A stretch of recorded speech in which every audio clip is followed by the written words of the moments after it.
Bueno, es una de las más importantes. ¿Por qué la medicina convencional solo trabaja a nivel sintomático? Porque trabaja el físico pero no trabaja el etérico. ¿Y qué afecta al etérico? Pues el emocional y el mental. Y esto al mismo tiempo tiene que ver, aplicado al cerebro, tiene que ver con los tres cerebros, que es el cerebro reptil,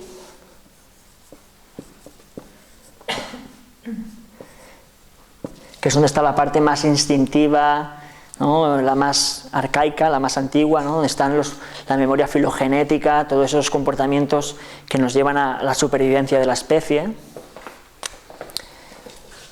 El emocional tiene que ver con el mamífero,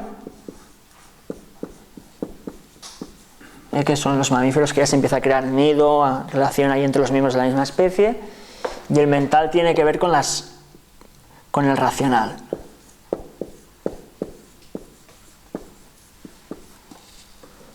O sea que cuando tenemos un problema interno, generalmente es porque hay una disonancia entre estos tres cuerpos, entre estos tres aspectos del ser, entre mis pensamientos, entre mis sentimientos y entre mis instintos.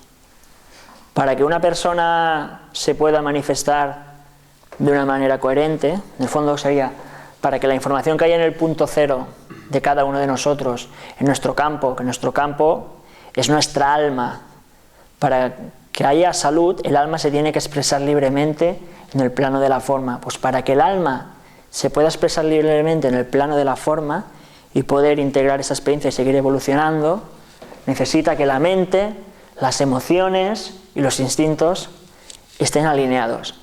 Cuando yo siento algo que la mente no lo quiere, pues hay desarmonía.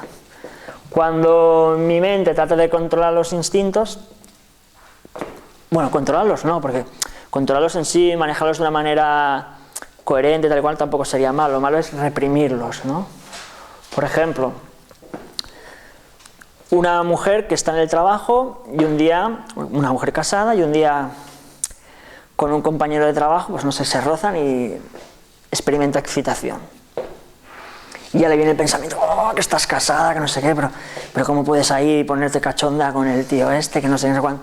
Lo empieza a vivir con culpa, ¿no? Porque tiene esa creencia, ¿no? A lo mejor se ha criado ahí una familia muy católica, le han metido ahí muchas creencias de que tal y cual, ¿no? Y claro, cada vez que ve al compañero ese del trabajo, con que se le despierta un instinto que no lo está integrando conscientemente, que lo está rechazando, disociando, que hace que entre ella en culpabilidad con ella misma, pues cada vez que lo ve se pone más cachonda, ¿no? Porque como he dicho antes, cuando pasa algo o lo reprimes del todo o se potencia más, porque no lo estás asociando.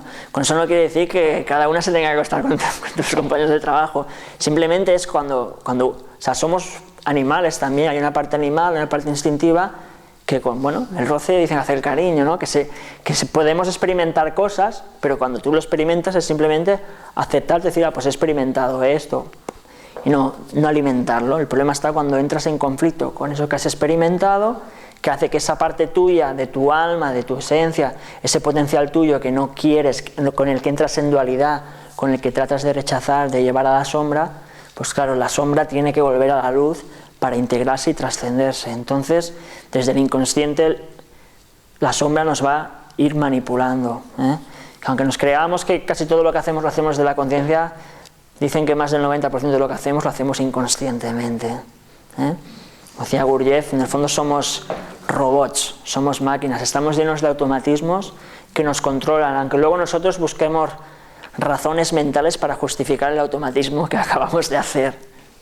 Y como decía Gurdjieff, para dejar de ser una máquina primero tenemos que aprender cómo funciona esa máquina, tenemos que observar esos automatismos que tenemos, ¿no? Que sería la parte cognitiva que os he hablado, pero luego también hay que dejar que esa emoción se exprese, que ese instinto salga, no, como os he dicho, de una manera constructiva también, ¿no?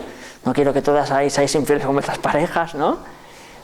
No se esté haciendo ahí PNLs para que ahora hay aquí un despiporre, pero que sí que es un poquito de que cada uno pues aceptar las cosas como lo que son, sin alimentar a nada, experimentándolo y viendo que somos seres humanos, porque tenemos también una parte animal, una parte reptil, o sea que de vez en cuando podéis pegarle un bocado al compañero, no pasa nada, y que no por eso somos más o somos menos personas, sino al contrario. O sea, la vida tiene una gama de tonalidades que hay que incluir, hay que llevar al corazón, hay que amarlas para poderlas trascender. O sea, todo tiene sentido en el plan en el que estamos. Entonces, cuando aplicamos el tapping, lo que hacemos es trabajar en los meridianos de acupuntura. Vamos tocando los diferentes puntos de acupuntura, 14 puntos, cada uno tiene que ver con uno de los 14 meridianos principales, y lo que hacemos con eso es desbloquear los meridianos. ¿Para qué? Para que la emoción se pueda liberar, porque en el fondo, emoción quiere decir emoción, de energía y emoción de movimiento. O sea que cada vez que yo experimento unas emociones, eso se transforma en un movimiento energético, que si esa emoción puede ir desde el vacío al mundo de la forma y luego volver como toma de conciencia, aprendizaje, experiencia, para que yo evolucione, se cierra el ciclo y podemos acceder a una nueva escala de la realidad más inclusiva, más trascendente. Cuando eso no se completa, esa energía, toda la energía que no se expresa en el plano de la forma, se queda reprimida y comprimida en el cuerpo y al final pues acaba provocando problemas en el sistema de meridianos del organismo, que es por donde fluye esa energía, porque como nos enseña la medicina china, con la teoría de los 5 elementos, cada uno de esos 5 elementos tiene que ver con 2 meridianos del cuerpo y al mismo tiempo tiene que ver con las emociones básicas, con la rabia, con el miedo, con la alegría, con la obsesión, con la tristeza, y todos los problemas que tengamos para manejar esas emociones pues van a acabar provocando en los meridianos que están relacionados con ellas, y al mismo tiempo pues también nos provocarán pues enfermedades físicas en los órganos que están relacionados con ese meridiano. Luego, por otro lado, ese camino de ir de la parte a la totalidad, que es cada vez entrar a un toroide más inclusivo, ¿no? Podemos decir que es como un círculo dentro de otro más grande, dentro de otro más grande, dentro de otro más grande, dentro de otro más grande, aunque este movimiento en el fondo es en espiral. Vamos dando vueltas una y otra vez sobre el mismo eje, pero cada vez con mayor amplitud, porque a medida de que vamos repitiendo las cosas tenemos más experiencia sobre ellas, y aunque a veces parezca, ay, es que estoy igual que hace 10 años, ¿no? Otra vez igual, nunca en el fondo actuamos igual. Siempre a veces hay pequeños matices que no nos cuesta ver, pero como dice el dicho ese, nunca se baña la misma persona en el mismo río. Es más, yo sé gente que no se lava nunca. ¿Qué quiere decir esto? Pues que vamos dando vueltas sobre lo mismo, pero cada vez con mayor experiencia, con mayor aprendizaje, y eso hace que cada vez tengamos más herramientas para poder afrontar esa situación de una manera más consciente, de una manera más coherente, de una manera más sostenible. Pues esas diferentes fases de desarrollo para volver hacia ser uno con la totalidad, a medida que vamos avanzando por esas fases, van cambiando nuestra visión del mundo, van cambiando nuestros valores, van cambiando nuestras necesidades básicas. Hay diferentes psicólogos, hay diferentes métodos de explicar estas líneas de desarrollo del ser. Está la escala de valores de Abraham Maslow, está también la dinámica espiral de Clark Graves, que habla también de cómo cambian las visiones del mundo. Y bueno, durante esas fases, nuestra conciencia se va enfocando en diferentes cosas externas para aliviar ese miedo a la muerte, que es en el fondo, ¿no?, que está provocado por la dualidad del yo. O sea, lo que hacemos es, cuando se desarrolla la autoconciencia, pues a la que yo desarrollo conciencia de mí mismo y desarrollo conciencia de lo que fuera, se crea una separación entre yo y lo otro. Y hay una frase que dice, allí donde se crea el otro existe el miedo, porque ya hay algo que está fuera de mí que yo no controlo, y a saber cómo me relaciono con ello, ¿no? Pues con que en el fondo, en nuestro inconsciente, queda un recuerdo de que una vez fuimos uno con la totalidad, durante nuestra evolución tratamos de aferrarnos a cosas externas, de conseguir cosas externas para seguir sintiendo de que podemos tenerlo todo, ¿no? O sea, es como que hay la creencia de que yo lo fui todo, pues desde el nivel egoico la creencia que esto lo modificamos con yo lo puedo poseer todo. Y eso hace que a medida que evolucionamos nos vayamos aferrando a diferentes cosas. Pues primero, los niveles más básicos del desarrollo, pues lo que se busca es la supervivencia. Luego, en otros niveles de desarrollo se busca más la pertenencia, ¿no? Pertenecer a algo, seríamos más, también podríamos hablar de la sexualidad, el sentirme acogido en un nido.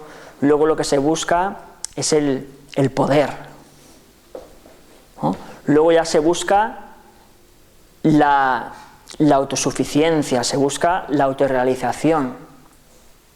Y luego en un nivel más elevado lo que buscamos ya es la autotrascendencia. O sea, es como que primero tenemos que tener lo básico para sobrevivir, ¿no? Alimentarme, protegerme y tal.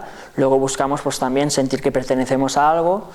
Luego aprendemos a darnos autoestima. Una vez que hemos aprendido a darnos autoestima, a no buscar tanto de fuera, aprendemos a autorrealizarnos, porque también es normal, ¿no? Si muchas veces tenemos muchos problemas de autoestima, ¿cómo nos vamos a autorrealizar, ¿no? Si estamos llenos de limitaciones y de bloqueos contra nosotros mismos, ¿cómo vamos a poder sentirnos totalmente realizados en la vida, ¿no? ¿Cómo vamos a poder expresar nuestro potencial completamente si estamos llenos de autosabotajes internos? Y luego, cuando ya se ha desrealizado el yo, empieza el camino de vuelta a casa, ¿no? Que es el autotrascenderse. El problema está en que muchos aún no hemos desarrollado la autoestima y ya nos queremos autotrascender, ¿no? Mucha gente que, no, claro, se lee un libro de Krishnamurti y ya dice, vale, no hay que hacer nada, ya. Y bueno, para llegar ahí primero, o sea, el camino, el ego en el fondo no es tan malo como nos han vendido, es una herramienta que hay que llegar a trascender, pero tiene sentido en la evolución, en el plano de la forma. Como he dicho antes, tenemos que ir de una totalidad a una parte y luego cuando ya la parte, esa experiencia en el mundo de la forma se ha integrado, podemos olvidarnos de ella y trascenderla, pero hay que hacer ese paso, es necesario. Pues bueno, durante ese cambio, cada vez que pasamos de una fase a otra fase, más inclusiva, a un nivel de desarrollo más evolucionado, pues experimentamos una pequeña muerte, ¿no? Porque dejamos de ser lo que creíamos que éramos, pero aún no nos acabamos de creer lo nuevo que somos, ¿no? Eso pasa muchas veces en gente que empieza un proceso, por ejemplo, con la terapia Gestalt. Claro, porque la terapia Gestalt te hace darte cuenta mucho de tus autosabotajes, todo esto te enseña a aprender a gestionarte tus emociones y claro, llega un momento que dejas de creerte tanto el personaje limitado con el que te identificabas antes, pero el nuevo personaje más desarrollado, más evolucionado, aún no estás muy familiarizado con él y el paciente muchas veces al principio entra en crisis. Porque claro, ya no soy eso, pero aún no sé lo que soy. Y claro, y ese miedo a no ser resuena con el miedo a la muerte. Pues cada vez que pasamos de una fase a otra, pasamos por ese miedo a la muerte. Muchas veces, ¿no? Esas crisis o emergencias espirituales de las que habla mucho Stanislav Grof, por ejemplo. Y a mí esto me gusta juntarlo con lo que hablaba ¿cómo se llamaba? Ahora no me sale el nombre, la doctora esta Elizabeth Kubler-Ross, que ella acompañaba a la gente antes de morir. Claro, con que todo es un fractal, con que todo se repite a diferentes escalas, así esos mismos pasos que experimenta uno antes de morir, los experimentamos cada vez que una parte de nosotros muere. ¿No? O que cada vez que tiene que morir mi relación con algo externo, que me tengo que desprender de ello, a lo mejor para ir a otro nivel. Esas 5 fases serían estas.